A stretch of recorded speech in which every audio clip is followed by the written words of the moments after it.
Good morning student. আজকে আমরা অগাস্কোতের দুটি কনসেপ্ট আলোচনা করব। একটি হচ্ছে সামাজিক স্থিতিশীলতা, যাকে ইংলিশে বলা হয় সোশ্যাল স্ট্যাটিস্টিক, আর একটি হচ্ছে সামাজিক গতিশীলতা বা সোশ্যাল ডাইনামিক।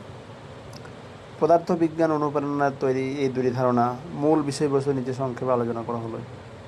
সোশ্যাল স্ট্যাটিক অর্থাৎ সোশ্যাল স্ট্যাটিক্স হচ্ছে সমাজের শৃঙ্খলা বা স্থায়িত্ব এবং বিভিন্ন অঙ্গের মধ্যে সামঞ্জস্য অধ্যয়ন।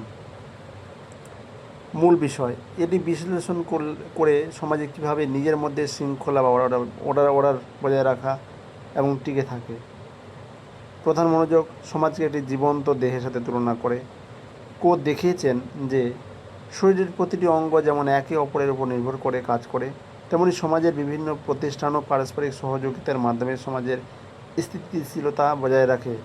আমরা উদাহরণস্বরূপ বলতে পারি যে পরিবার, ধর্ম, ভাষা, শ্রম বিভাজন, শাসন ব্যবস্থা প্রত্যেকটি একে অপরের সঙ্গে সম্পর্কযুক্ত এবং প্রত্যেককে সাহায্য করে এগিয়ে চলছে, যাকে আমরা সোশ্যাল স্ট্যাটিস্টিক অর্থাৎ সামাজিক স্থিতিশীলতা বলছি। আর সোশ্যাল ডাইনামিক কি? সমাজ তো স্থিতিশীল অবস্থায় থাকবে, তার সাথে সাথে সমাজ গতিশীল অবস্থাও হতে হবে। সমাজের সামাজিক পরিবর্তন বা বিবর্তন বা অগ্রগতির প্রয়োজন রয়েছে। মূল বিষয়টি মানব সমাজের প্রোগ্রেস এবং সময়ের সাথে সাথে সমাজ কীভাবে পরিবর্তিত হয় তা নিয়ে কাজ করে। প্রধান মনোযোগ সমাজ কীভাবে এক স্তর থেকে অন্য স্তরে উন্নত হয়। তার ব্যাখ্যা দিয়েছেন 30 স্তর ল অফ 3 স্টেজে, এর মাধ্যমে ব্যাখ্যা করেছেন। আমি বিষয়টি আরেকবার আলোচনা করলাম। ধর্মতাত্ত্বিক পর্যায়ে থিওলজিক্যাল স্টেজ, যেখানে সব ঘটনাকে ঈশ্বরের বা অতি প্রাকৃতিক শক্তির ফল বলে মনে করা হতো। অধিবিদ্যা মেটাফিজিক্যাল স্টেজ, যেখানে বিমূর্ত ধারণা বা দর্শনের মাধ্যমে ব্যাখ্যা করা হতো। আর পজিটিভ স্টেজ, যেখানে পর্যবেক্ষণ, পরীক্ষা নিরীক্ষা বা বিজ্ঞানের মাধ্যমে সত্যকে অনুসন্ধান করা হতো। সংক্ষেপে বললে আমরা বলতে পারবো যে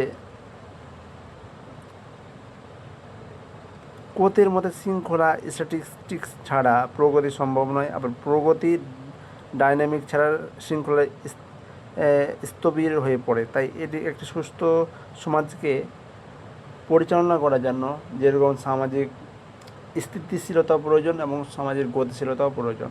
অর্থাৎ সমাজের স্থিতিশীলতা, অগাস্কোতের মধ্যে সমাজের স্থিতিশীলতা একে অপরের উপর প্রত্যেকটি ফাংশন করতে সাহায্য করবে, এবং সোশ্যাল ডাইনামিক বলতে সোশ্যাল গতিশীলতা বলতে তিনি বুঝিয়ে দিয়েছেন সমাজ একটি অবস্থায় থাকলে হবে না।